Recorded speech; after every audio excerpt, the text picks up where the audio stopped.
We are about to pay a visit to WELGELEGEN Manor just outside Balfour in Mpumalanga, about 90 minutes drive from Johannesburg. Balfour, you ask? Where on earth is Balfour?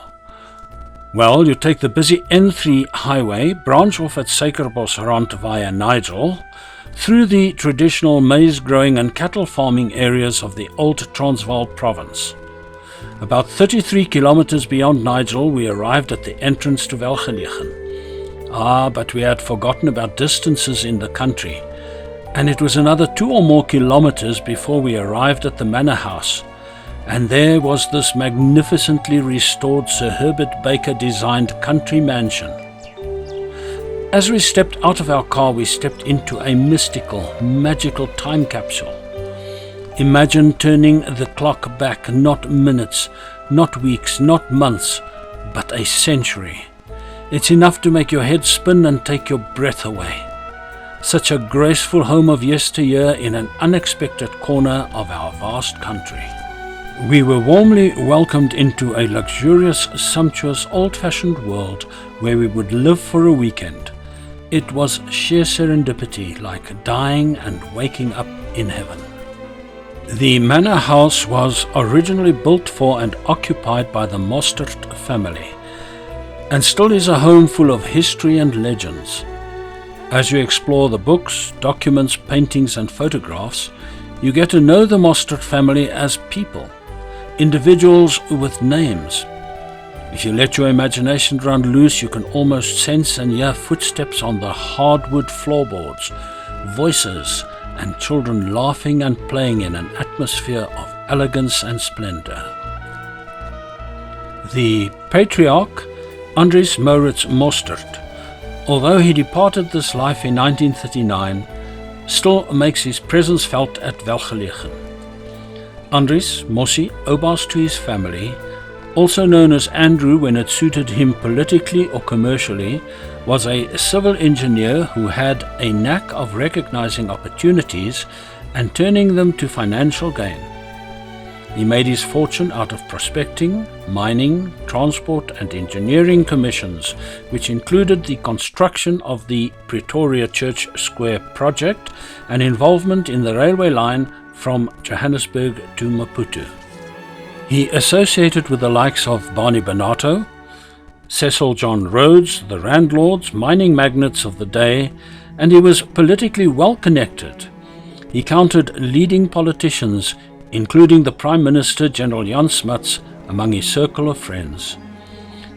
He was the founding chairman of ISCOR, the first South African director of the National Bank, which became Barclays Bank, and a founder member of the Rand Show.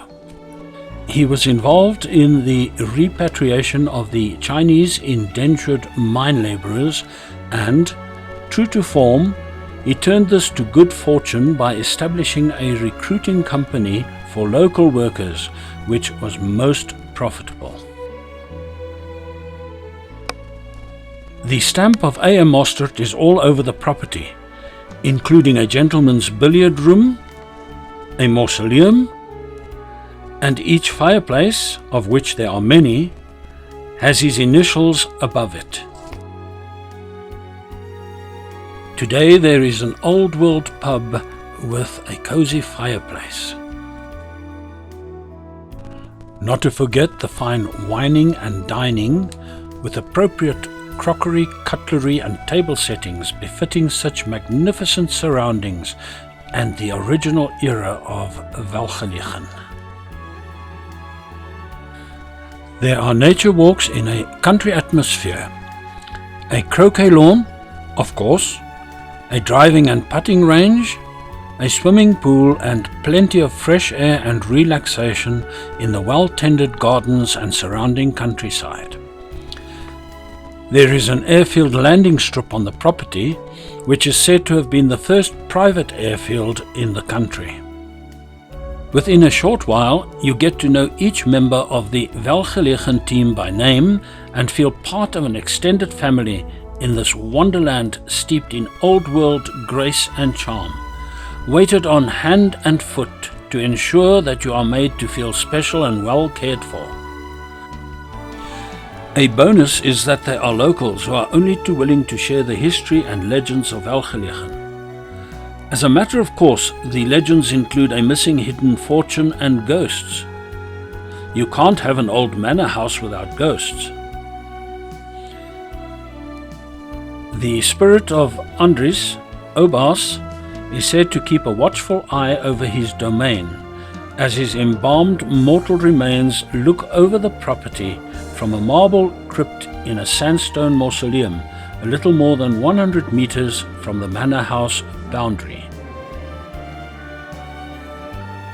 There is said to be another male ghost, and that of a woman, and a delightfully different ghost of a white lion that escaped from a circus and found a refuge on WELGELEGEN where, the story goes, only Obaas knew of him and afforded him protection for the remainder of his days.